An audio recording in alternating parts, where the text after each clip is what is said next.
আমার সামনে মোট দুটি গাড়ি আছে, একটা হচ্ছে মিকা ব্লু কালার আর একটা হচ্ছে ব্ল্যাকিশ পার্পল। তো এই গাড়ির কালারটা অনেক বেশি এক্সপেন্সিভ, কালার কোড দুটার ভিন্ন।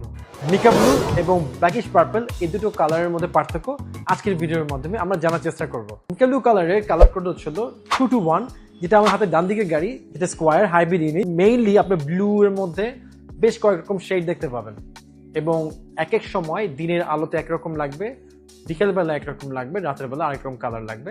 এবং আমার হাতের বাম দিকে যে গাড়িটা দেখতে পাচ্ছেন এটাও স্কোয়ার নন হাইব্রিড 2020-এর।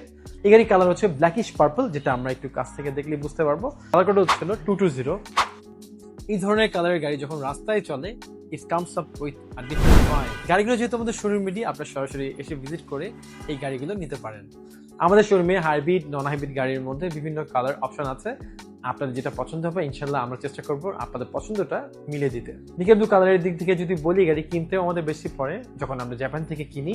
মিকা ব্লু কালারের খুবই স্পেসিফিক কিছু কাস্টমার আছে বা কনজিউমার আছে যারা এই ধরনের গাড়ির কালার খুব বেশি পছন্দ করেন। প্রতিনিয়ত গাড়ি সংক্রান্ত আপডেটের জন্য কার কনসেপ্টের ফেসবুক পেজটা লাইক এবং ফলো করে রাখবেন এবং ইউটিউব চ্যানেলটা সাবস্ক্রাইব করে আমাদের সাথেই থাকবেন।